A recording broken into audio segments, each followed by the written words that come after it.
DM का बेटा DM, SP का बेटा एसपी, पुलिस का बेटा पुलिस। आम गरीब को आरक्षण का लाभ कितना मिला है 70 सालों में, ये हर गरीब जानता है। गांव के दलित का बेटा जब आज नहीं पास होगा, उसको आरक्षण का क्या फायदा। आरक्षण नहीं, हमारे भाइयों को संरक्षण की जरूरत है कि हर गरीब का बेटा आईएएस बन सके, हर गरीब का बेटा इंजीनियर बन सके। आपके यहाँ कितनी नौकरियां बची हैं, क्या आरक्षण का फायदा है। आप उन लोगों को इस योग्य बनाओ कि पूरी दुनिया उनकी योग्यता की कायल हो जाए। हमारे गरीब दलित भाइयों के बच्चे अब बेकार ना घूमे, उन्हें इसलिए संरक्षण की जरूरत है। यही मेरा आज मिशन था लोगों को बताने का, और मैं उसमें सफल भी रहा। आज 200 साल से मनाते आ रहे हैं, लेकिन अब इसको विस्तृत रूप देने का एक स्वरूप हमने तैयार किया है और इसको आगे लेके जाएंगे। और क्या कहना चाहिए कि आपको लगता है कि देखिए, मैंने अभी कहा ना कि सरकारें इसके लिए सबसे बड़े दोषी हैं, सरकारें किसी की हों। एक चीज मैं और कहना चाहूंगा, आज हमारे देश में जैसे गांधी परिवार की कांग्रेस अगर कोई जानता है तो गांधी की एक सत्य उनका राज है, ऐसा लगता है कि ये उनकी बैनामा है। ठीक उसी तरह गांधी परिवार ने हमारे देश में एक संस्था बनाई।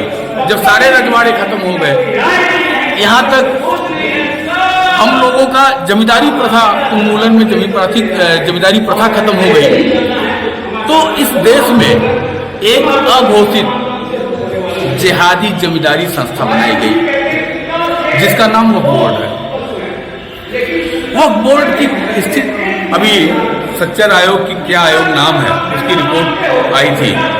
इसके पास इतनी प्रॉपर्टी है, जितनी जमीन है, विश्व के किसी भी मुस्लिम देश के पास नहीं है। यहाँ तक केरल की जितनी लगभग जमीन है, लगभग उतनी जमीन वक्फ बोर्ड के पास आज मौजूद है। उसी रिपोर्ट में एक जनरेट की जा सकती है कि हमारे देश के तमाम प्रदेशों की जीडीपी उतनी नहीं है, तमाम देशों की जीडीपी नहीं है, फिर भी मुसलमान गरीब क्यों। वहां भी यही स्थिति है, चंद लोगों की जागीर बन गई है वक्फ बोर्ड।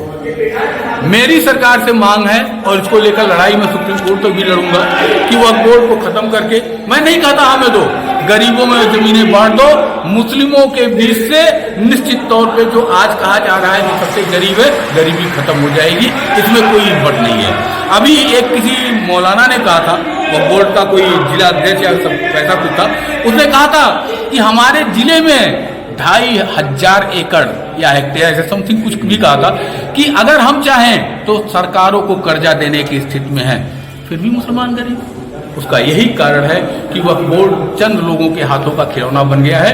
वक्फ बोर्ड को खत्म करके सारी जमीनें गरीब लोगों में बांट दिया जाए, गरीबी खत्म हो जाएगी। दूसरी चीज में आरक्षण पार्टी पक्षकार श्री कृष्ण जन्मभूमि, राष्ट्रीय प्रमुख कृष्ण जन्मभूमि मुक्ति दल। देखिए, आपने जो प्रश्न किया, ये कार्यक्रम के आयोजन की आवश्यकता क्यों पड़ी। देखिए, आज हमारा युवा जो है वो हमारे महापुरुषों को धीरे धीरे विस्मृत करता जा रहा है। इसका सबसे बड़ा कारण कि हमारी सरकारें हैं।